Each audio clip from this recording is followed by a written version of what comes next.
It is quite easy to prepare an introduction for someone when there has been a film made about her life. The difficult part is to try to keep it brief because, as we know, Temple Grandin's accomplishments are numerous and her life story is such an interesting one. Temple Grandin is a doctor of animal science and a professor at Colorado State University, best-selling author and a consultant to the livestock industry on animal behavior. As a person with high-functioning autism, she is also widely known for her work in autism active advocacy and is the inventor of the squeeze machine designed to calm hypersensitive persons. On a personal note, I first heard Dr. Grandin speak about 15 years ago when Pat and I were searching for a diagnosis for our eldest son's Ben's disability. Although he was later diagnosed with central auditory processing disorder and not autism, I learned a tremendous amount about people with disabilities that day, and even more about the importance of advocacy for children and their uniqueness. By the way, Ben graduated from Luther College last May with honors and is not here today because he's taking his GRE this afternoon in Des Moines. I am indeed honored to introduce and to have at our program today Dr. Temple Grandin.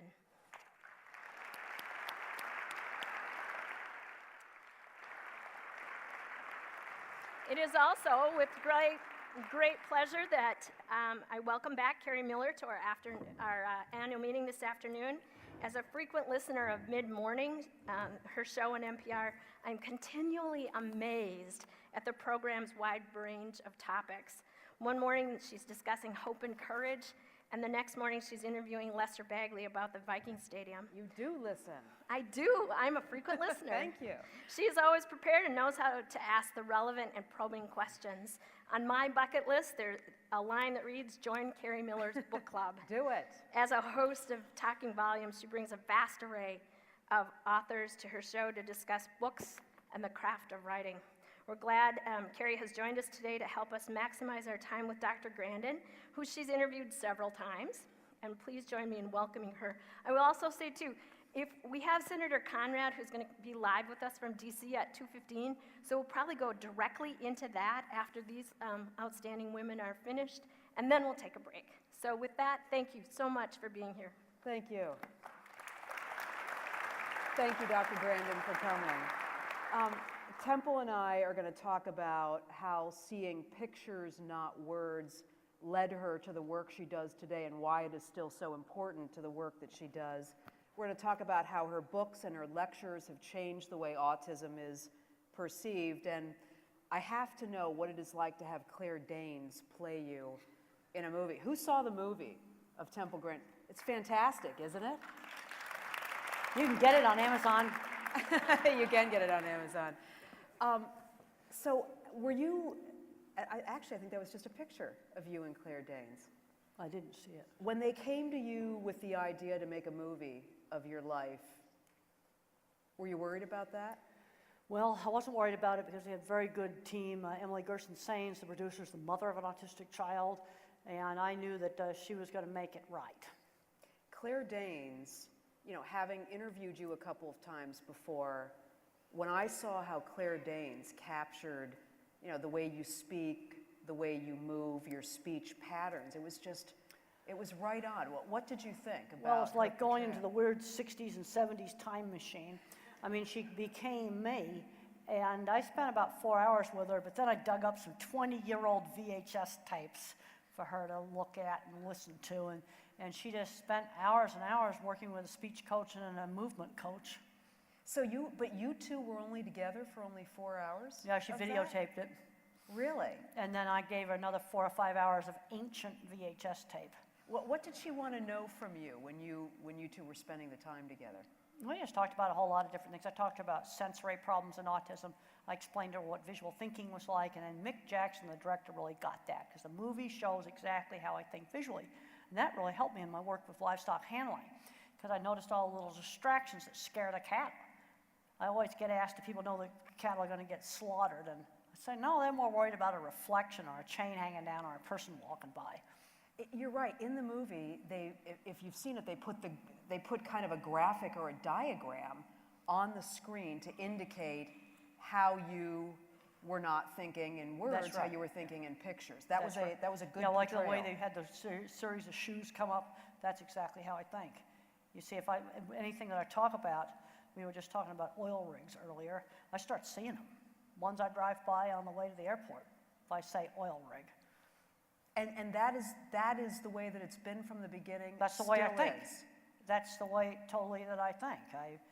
I see stuff I've seen in the past.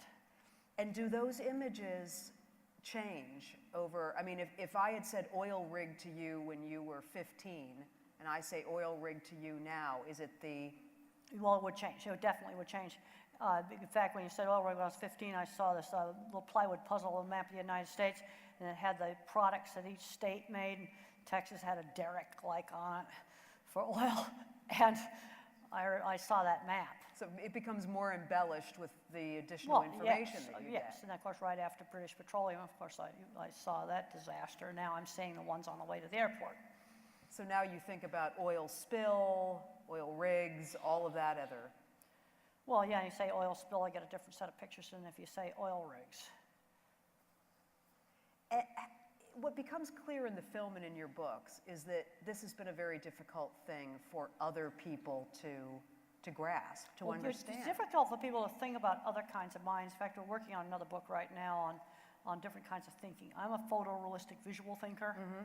Other kinds of people are more mathematical, more of a pattern thinker, and others are more of a word thinker. And it's been very interesting for me to learn how there's different kinds of thought. Different kinds of minds can do different kinds of things well. You told me earlier that you're working actually on 2 books. One of them is about cognition. Now that's the one I just talked about, the different kinds of minds. And then we're working, Asperger's and mild autism is really, really common. I mean, half of Silicon Valley's probably got mild autism. Really? And I'm saying that absolutely seriously, because you take out some of those social circuits, then you get geek circuits to do the fun stuff with, like art and computer science and those sorts of things. What do you think they'd say if they heard you say that? I think they're beginning to realize it, because they're having a lot of autistic kids in the tech centers. Well, where do I get some of the most hits on my website? And I get this web analyzer thing back. Tech centers are usually in the top 10 every month. It's interesting because some of those people are, I think, what we would consider to be geniuses. Do you think Well, there's this is the thing. Autism is a very big continuum. At one end of the continuum, I mean, Einstein if I labeled autistic today. No language until age 3. I'm pretty sure Steve Jobs is somewhat on the spectrum. Really? Very much into detail. He was bullied horribly in high school and had to switch to another school.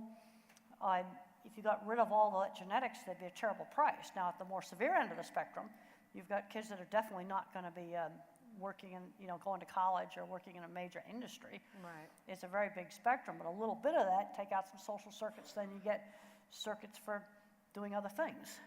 They didn't understand the spectrum very well when you were growing up. When I was growing up, they didn't even know, when I was real little, they didn't know what autism was. They just kind of thought I was mentally retarded and have to go to an institution, because I had no speech until I was 3.5 to 4 years old. Your mother wasn't sure what was wrong, and the doctors initially were not sure, Well, right? fortunately, and this wasn't shown in the movie because you can't get everything into a 2-hour movie, I did get some very, very good early intervention. I can't emphasize enough for the young autistic kid the importance of getting a lot of hours of one-to-one teaching, one-to-one with a person, And not sitting why? in front of the TV all day. Well, tell me why the one-to-one You is got to so pull their important. mind into the world. I can remember dribbling sand through my hands, spinning things, rocking, and just getting entranced with that. Well, you can't let a child do that all day. Their brain's not going to develop.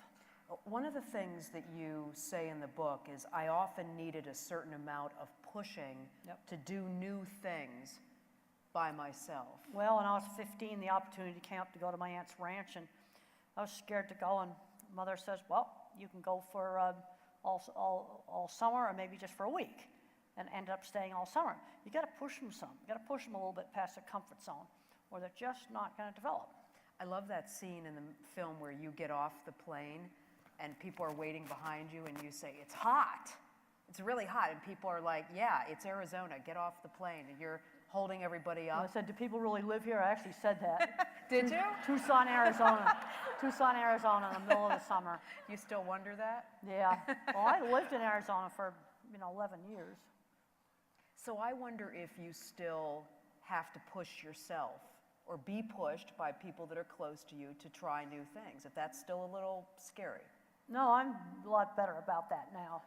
I mean, I've been pushing the industry to try new things for a long time, and I've been working really hard on, getting the slaughter plants a whole lot better. I'm not going to call them harvest facilities. That's BS. When I went out to Hollywood, I called them slaughter plants.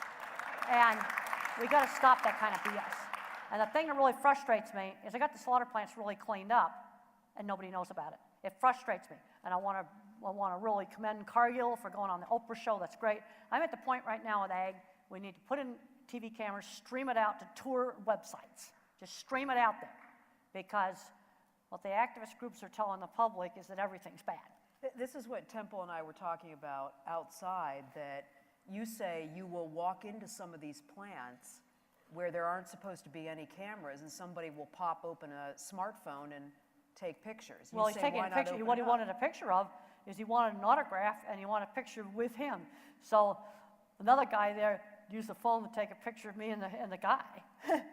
So he's just a fan. So there's already people walking around You can't keep phones out of a plant. Are you smoking weed? Think you keep phones out of a plant? That's like stupid. So what's the benefit of then, as you advocate, putting cameras in these places? Well, what I'm talking about is a lot of the public, they just hear all this bad stuff. I had a freshman call me last week, an English major at Colorado State University. She called me. She was doing a term paper on animal issues, and she thought everything on activist websites was the truth. And she didn't even know how to use the scientific websites like PubMed. And I explained to her how to use Google Scholar and things like that. And you get out into the cities, I mean, what ag has to say, they don't know. I went up to the Calgary Stampede, and there was a lady there standing in line to go see the sow and piglets with her little kid, and she says, "Oh, we're going to go see the puppies." And you don't know what pigs are. I mean, we're getting to where people are so far removed from the world of practical things. And I'm getting really concerned about that, because it doesn't matter what issue it is. It's agriculture, or it's, fracking or whatever. You've got kids growing up today know hands-on things. They don't understand. Sometimes hands-on things don't always work right.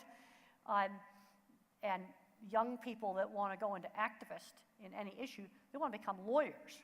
Where in my generation, it used to become field staff and figure out how you actually fix things. We're getting away from, how do we fix something? Like, okay, there's some problem with fracking, well, maybe you fix it instead of getting rid of it. Let's get sensible here. Do you think with this idea, with more transparency in these plants, do you think the industry I'm proud of when cattle handling is working well in a plant. I've taken a lot of people through the plants you got in Colorado, and I have them stand there to shoot and watch those cows go up to shoot, or steers and heifers. It's a fed beef plant. Watch the animals going up that chute, and they're kind of amazed at how quietly they walk up there. And then you got the activist groups saying, well, they know they're going to die and all this stuff like this. I found that you can take the public actually and show it to them, and if you explain right, they're fine about it. Mm-hmm. I think it's ag that's more worried about showing it. Ag has a tendency when they get attacked to circle the wagons and button down the stockade. That's the wrong thing to be doing. It's going to be very destructive for ag. I mean, this is what I was going to ask you, is whether you think the industry is ready for more of this transparency. Well, I think the industry ought to put cameras in and just stream it out to the tour website. You want to go to the, beef plants, okay, here, this is where they're on the map. You can tour them. It's the different cameras you can look at. Right. There's nothing confidential in handling cattle. That's not confidential. Mm-hmm. I'm not suggesting putting the customer lists up on the website. I can understand not wanting to do that, or their finances. I wouldn't put that stuff up. But when I went out to Hollywood, and I had these big press conferences out there about the movie, you know what the Hollywood press wanted to talk about? They wanted to talk about what is a feedlot, what are CAFOs, how do slaughterhouses work.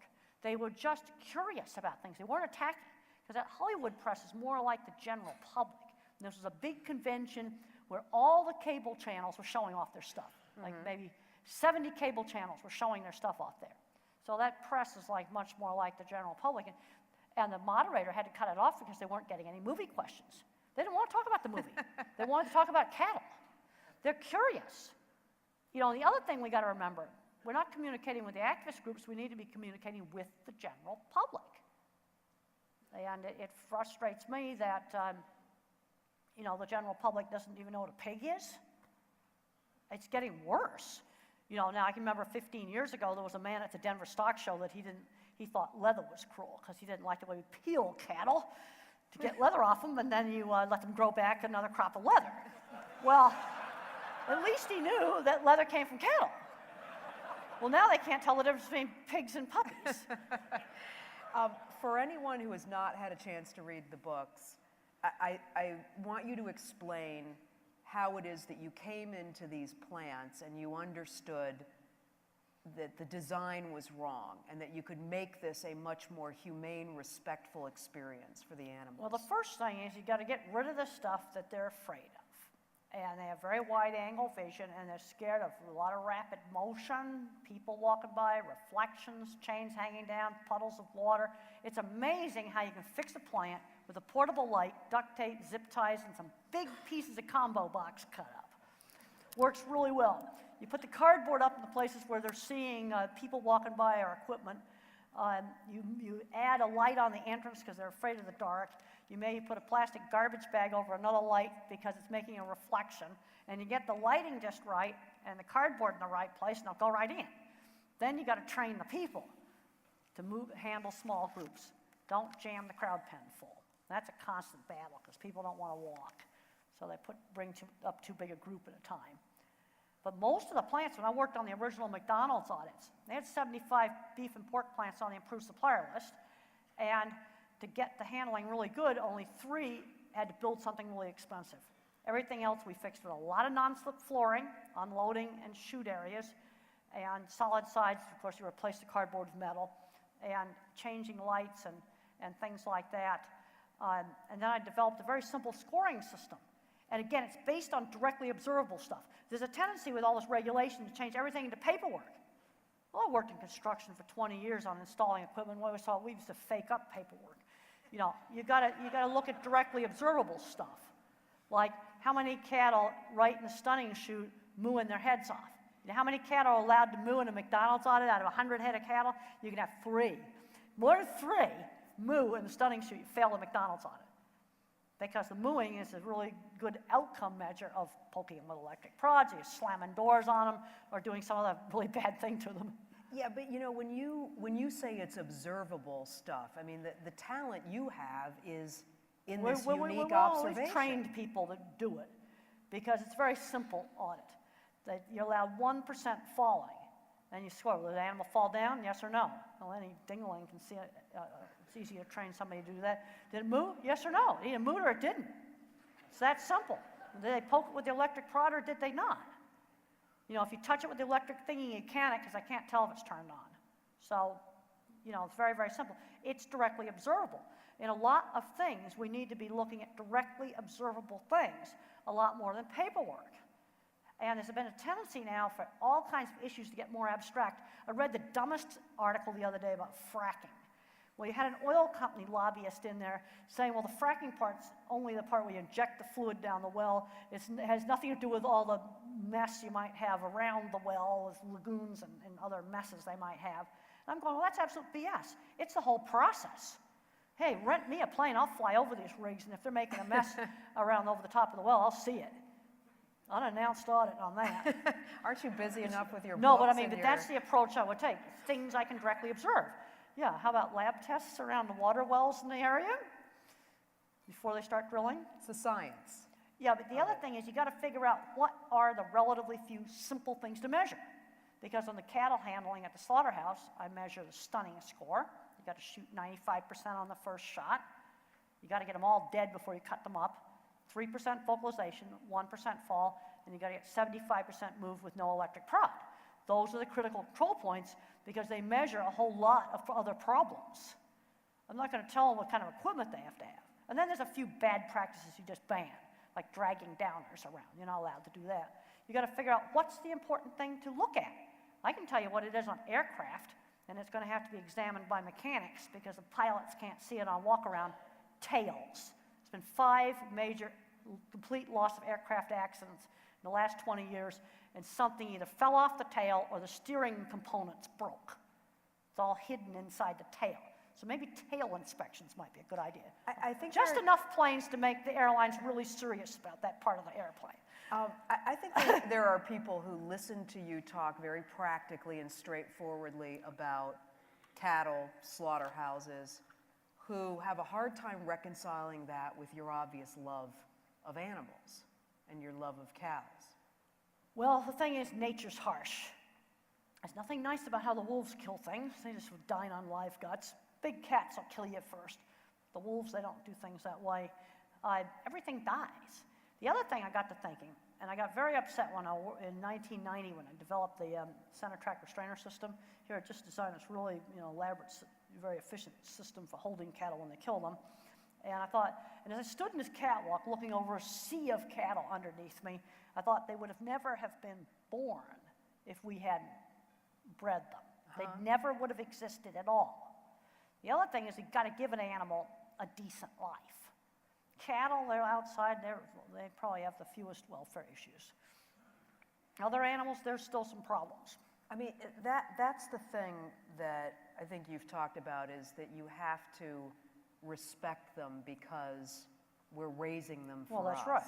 And they're not, they got a nervous system. They feel pain, they feel fear. And a lot of people don't want to use a word like fear. They'd rather call it stress or agitation.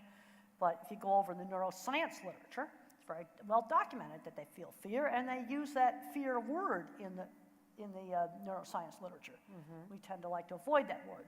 But those circuits have been mapped. You want science, so I can give you 250 refereed journal articles on this in the neuroscience literature. You're right, though, that I think if people do not think too deeply about the idea that the animals we're raising for food are fearful, they That's feel why better about it. Well, and if you look at the stress levels, another thing I found is the behavior is exactly the same at the slaughterhouse as it is going in a veterinary shoot. I'm not going to say stress-free, but if they thought they were going to die, they'd be jumping out. You got a 5'6" fence that cattle are totally capable of jumping over. Once in a great while, one will do it. If they knew they were going to die, they ought to all be jumping out, and they can jump over that fence pretty easily. But they don't.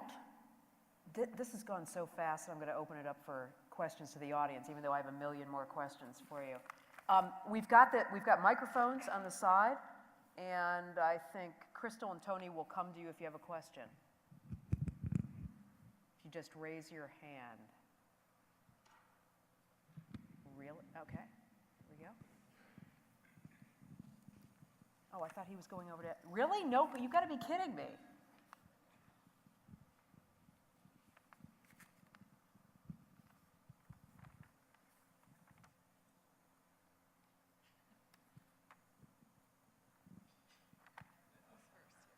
Way in the back.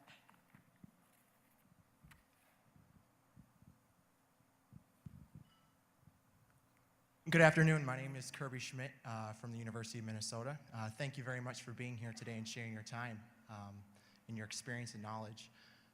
You've spoken quite a bit to the effect of the cattle industry. I'm interested to hear some of your own perspective, per se, within the swine industry and the poultry industry. Those two areas have been under legislation, specifically like in states of California and Ohio, on the way that these animals are raised and the type of condition that they're raised in. So if you could speak to that, I'd really appreciate it. Sow gestation stalls, got to get rid of them. Would you like to stand up at Barnes & Noble in New York City or some other big bookstore and try to sell sow stalls? You're going to die if you do that.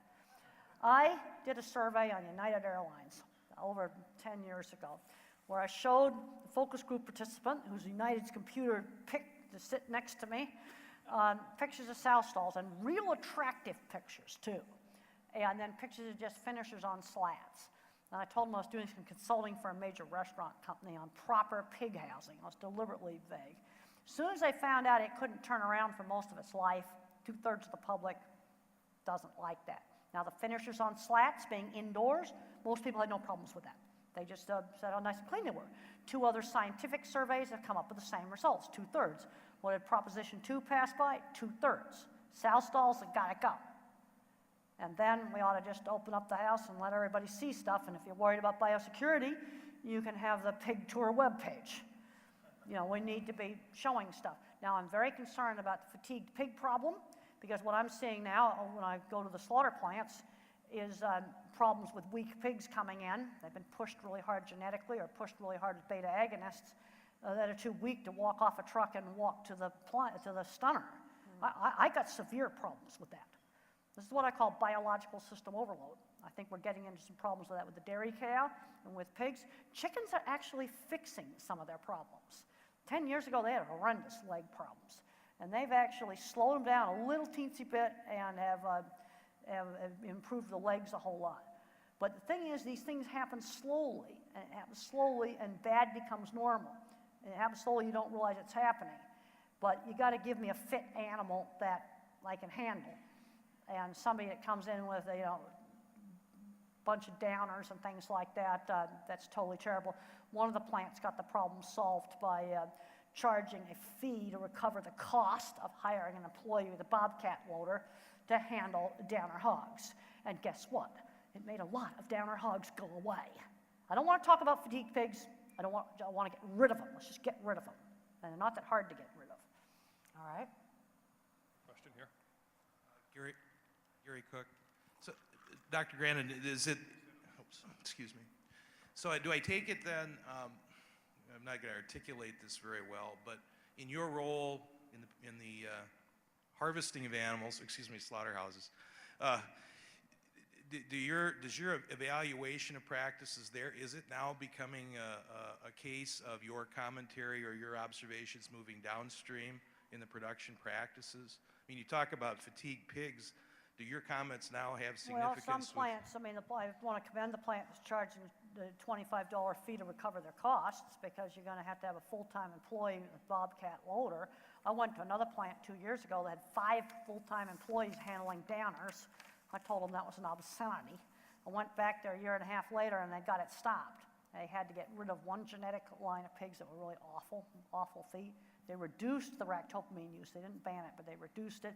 And they also had to get producers walking pens, because pigs differentiate between a man in the alley and a man in the pen. So you've got to train the pigs to tolerate people walking through them so they don't start screaming and pile up when you walk through them. And they did those 3 things, and it solved the problem. The thing is, there's some places that have a lot of problems with this, others don't. Basically, if you're buying pigs on the spot market, that's where it tends to be the worst. I have another question here in the front. Dr. Grandin, a lot of people may not realize that you also do work with auction markets and some facilities for growing livestock. About 20 years ago, you helped a Minnesota company build an auction market in Albany, Minnesota, to help eliminate corners and lighting, and you brought some attention to people that thought they knew a lot about livestock, but you also do work with livestock production and marketing besides processing. Well, I've worked with a lot of different people, and the thing is, good facilities make good handling easier, but you've got to have the management to go along with those facilities. Too oftentimes, people want the thing. I don't care whether it's a drug, a computer, a new milking parlor, or whatever the thing is, more than they want the management. And I've been spending a lot of time training these meat plant auditors, because they act as an enforcement to make people work things right. Also, Cargill Corporation and JBS Swift have put in video auditing, where there's auditors down in Huntsville, Alabama, that can tune in every day to the unloading ramp and the stunning chute and do the scoring system. And that's resulted in more improvements. But the scoring is very objective. I mean, an animal either falls down or it doesn't fall down. It either, it's poked to the prod or it's not poked to the prod. It's all very practical. If I have anything to do with it, it's going to be practical. We've got to figure out practical ways to improve things.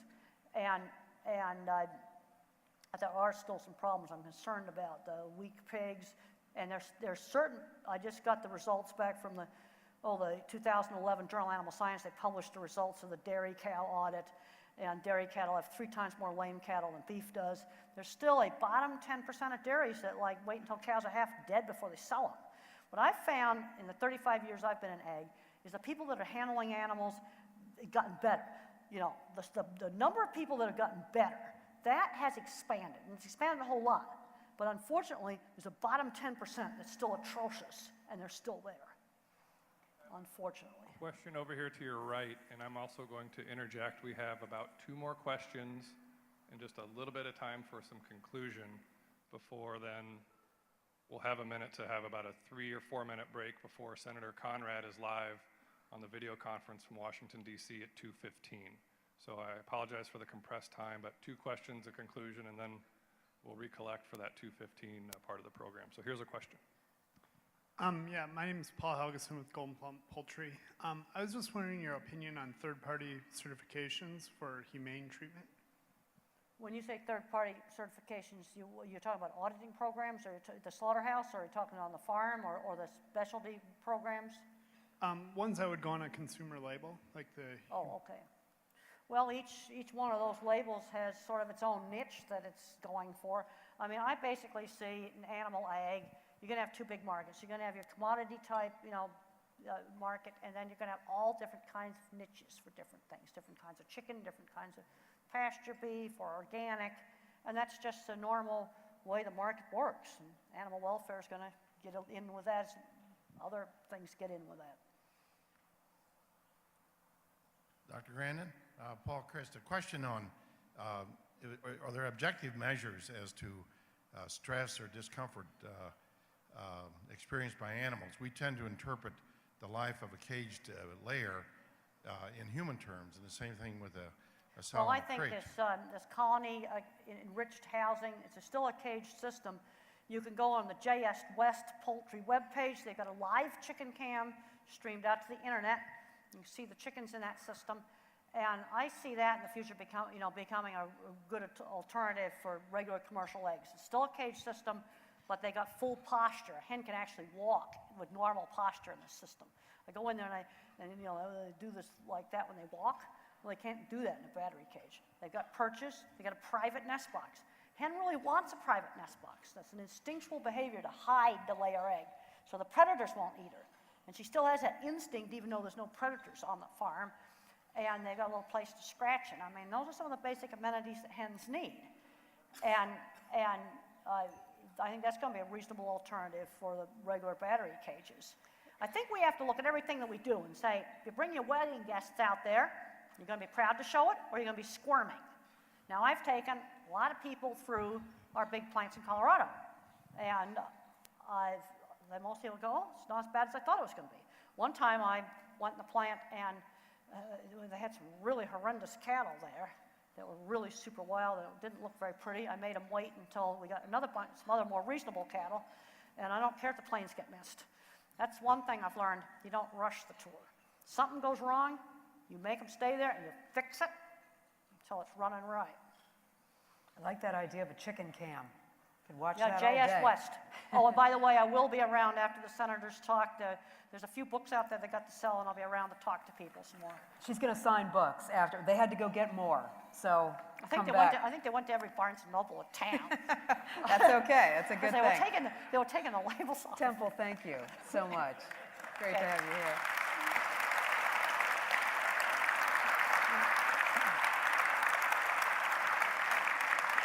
Temple, you can sign mine.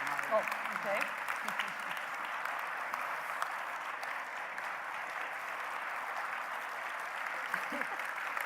You sign the other one too?